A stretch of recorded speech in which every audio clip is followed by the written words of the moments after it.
I'm Dave. This is Glenn. This is the NC Beer Buzz. And today, we're at Triangle Brewing Company in Durham. We're here to talk to Rick Tufts, who's the head brewer.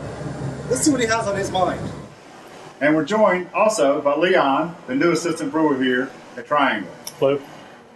Hey, Leon. Hello. Welcome. Thanks. Thank you. Thanks, Rick. Thanks for having us. No, thanks for coming. So tell us a little bit first about Triangle, the mission, what we're all about here. Okay, well, Triangle Brewing Company, we started on the 4th of July, 2007. That was our first birthday. It was great. Whole country shut down, had fireworks. We were even more surprised when they did it the next year and the year after that. I mean, in reality, Triangle Brewing Company started well over 100 years ago.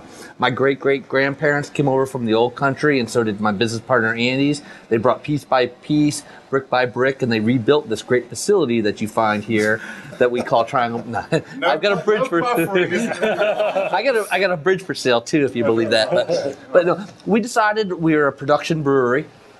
We are located in the misunderstood part of Durham, so if you had any problems finding us, we apologize for that. The GPS worked. Yeah. But our goal is to make Belgian-style ales and American-style ales at an affordable price with good quality and flavor that the locals can enjoy. I had a question. We stopped at one store at Sam's in Durham. Yeah. Chew Monster. What's up with that? Chew Monster, that actually is kind of a funny story. Catherine, the head of Chew Monster, she started a company, and she was looking for used grain, and I give my grain to Seeds here in Durham that they use for compost. Well, she contacted me. She wanted to start making dog biscuits out of it. So I gave her some for some trial, and she brought them in, and they were really good. And my dog loves them, so we continued to give them to her and help her make sustainable business to make dog treats out of our used grain, and it's a wonderful relationship, so it works out well for everybody. Cool. And they're tasty. Cool. Chew Monster's an up-and-coming company. It's local, and they make all natural dog biscuits, and it's just a nice partnership. We give them free grain. They put our logo on there saying that grain came from us, and we help them get into Sam's we figured the people that go there to shop for beer might like to get treats made by beer. That's right. So what's the distribution network like? Where can we get Triangle? All over the state? Yeah. No, we're not statewide yet. We're in the Research Triangle area. It's not just a clever name, Triangle Brewing Company. Right. We're Raleigh, Durham, Chapel Hills, and most of our sales. But we just opened up, and we're in Greensboro now and out to Boone. We go as far south as Pinehurst and Southern Pines, and we're just shy of Greenville. We go out to Farmville. But we're just trying to keep it really within about an hour and a half, 2 hour radius right now, as local as possible. I'd rather further saturate this market than keep pushing my beer further and further away. Right. I just lose control over the quality of it and what people do with it. Okay. So I'd like to be able to get out and see all my accounts when I want to. Right. Well, we see from the warehouse that you're a cannery. You have the cans as opposed to bottles. Was that a decision you had to make early on? We really weren't sure which direction we were going to go when it came to packaging. We looked at it. Some of it was financial. Technology for canning is much more affordable for a higher quality canning line. And then we looked at, what was going to be best for the beer? The two things that hurt beer the most are sunlight and oxygen. And once beer gets into the can, it's sealed. There's no sunlight, no oxygen, or very low levels. And then we also looked at, our cans are made in Reidsville, North Carolina, so it's locally made, local gas, local drivers. Bringing it here, we sell them only in the state. And in North Carolina, you can go to the beaches and the mountains, go to the pools, lakes, fishing. We wanted to make beer for the drinker on the go. Sure. So you could take beer to all your favorite venues. Now, you obviously have your standards, which we all are familiar with, or beer drinkers are familiar with. You also do some seasonals, and we saw on the website something called Rufus Selection. Yeah, the Rufus Reserve series. Seasonals first, let's talk about those. Okay. How do you decide about a seasonal, and how many and how often? And our seasonals, we do 4 a year for the 4 seasons. We started off, they've changed which ones have our seasonals. Originally, the white was our summer seasonal, and the sales were so good, and with our weather here being warm, so for most of the year, it moved to a standard year-round. So then we added the farmhouse this year as our new summer seasonal. And then we've got our Abbey Double, which is our fall seasonal. We've got our Stout for the winter seasonal. And then I don't have a spring seasonal yet. I got to come up with a new one. Before you talk about the Rufus, there's been some discussion on social media about people rushing the seasonals.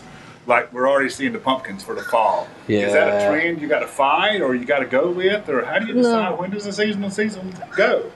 We dictate that ourselves. Okay. I mean, you do see certain breweries, larger ones, getting them out there early, and you see Oktoberfest coming out in August and stuff. And there's nothing wrong with that. It's just part of their marketing. I like to just keep mine traditional this is the time of the year, right? And because I don't ship my beer either very far away, I have the ability to make sure that it's fresh and timely. And that's more important to me, is I want to drink it during that time that I deem it the most appropriate. Right. Sure. So now, explain Rufus. Rufus is the patron saint of Triangle Brewing Company. He is the dead guy that we found in the basement here. Leon's replacing him? Yeah, that's right. Yeah. No, Rufus was found by some contractors. This building was built in 54, 55, originally for chicken processing. And it's the basement cement and part clay. And in the clay section, during renovations, they found a body inside a garbage bag, tied, totally decomposed. They could only tell that it was a male. And there were no dental records back then of when he was put there. And he obviously didn't tie the bag himself. So someone put him there for safekeeping. Right. So we sat around and we decided we needed to name him. And we named him Rufus James. This is his full name, but we go by Rufus. And then Rufus in Latin means red, so our first beer was an Imperial Amber in our Rufus Reserve series. Oh, okay. And our Reserve series are beers that we make once a year, and we release them periodically throughout. Limited production. It'll be one batch, sell it, and then we'll re-release it again another time. But they're just very limited releases. So we keep that fun. We've got shirts that say, "Hello, my name is Rufus." I made a pine coffin for him that we take to festivals and we put our jockey boxes and we pour from it. Right. So we just keep it fun, and he still haunts it. And when things go bad, we pour a little beer in the drain and and just hope that he's not mad at us or anything. Right. With all the up and coming North Carolina brewery and brew and beer action, it's often to people that look in from the outside. Do you guys consider yourself competitors to different breweries, or is it more of a community spirit, or how do you think it works together? It really varies based on the personality of the breweries. For the most part, we don't own enough of the market share to be competitive with each other. But human nature, some people are competitive. And there's nothing you can do about that. So we are one big united community, and we do a lot of bulk purchasing together and cooperative purchasing. We all get along, but at the same time we are fighting for the same tap handles and limited space on shelves. Sure. So to say that there's no competitiveness, that wouldn't be true. But we try to keep it friendly, and that's why we all go up to the Carolina Championship of Beer in Hickory and get medals up there, and then we can brag and make fun and taunt for the rest of the year. Okay. So what is your roots in brewing? You started off as a home brewer and basically grew from there? Yeah, my background is I'm a developmental psychologist by training. And when I was in graduate school... You said it with a straight face. We were almost going to go out. And it's true. Yeah, it's true. Okay. Yeah. Well, we don't know. No. Sure. I was a graduate student in New Haven, Connecticut, and I was hanging out at the Elm City Brewing Company in New Haven before it closed.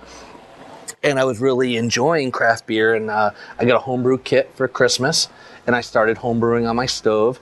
And I moved down here after graduate school, got a job with Durham Public Schools, and then at UNC Hospital.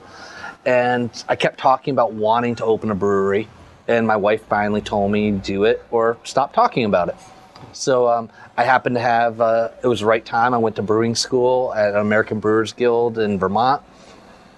Did a residency at Otter Creek, and then I was an apprentice brewer at Flying Fish in New Jersey before opening Triangle Brewing Company with a high school buddy who's my business partner, he went to ECU and majored in hotel restaurant management. Okay. So, the final question, where is the North Carolina craft beer market going? With everybody coming up, can it handle all that's coming at us, or is it going to be, what's going to come of this movement? Currently, yes, it can handle it. There's going to be still an influx, but I believe that eventually there's going to be a tapering. I'm not quite sure how nanos, some real small breweries are going to fit into that, because eventually, I mean, you have to be financially successful and you've got to have that money to continue to grow. And I just don't know how long that's going to play out. We've got a lot of people coming in from other states, very big breweries. I think we've got plenty of room to grow and plenty of things to do, but I think there's going to be a little bit tapering and that's going to be across the nation, that you're going to see that not everyone's going to survive. But people are going to continue to grow, and the market itself is going to continue to grow. But there'll be a pruning, just Sure. and that happens in every industry. The laws of nature. Yep. It just happens. Yep. Well, we appreciate so much you being with us today. Oh, you're very welcome. Thank you. You did the same thing. We appreciate you warming the seat and Absolutely. supporting your new partner. We'll hit you. Do you know calculus? Because we have a couple questions. Next segment. So again, we appreciate these guys at Triangle for having us here today. And remember, drink local, keep your beer dollars North Carolina, and until next time, we'll catch you later, buds. Cheers.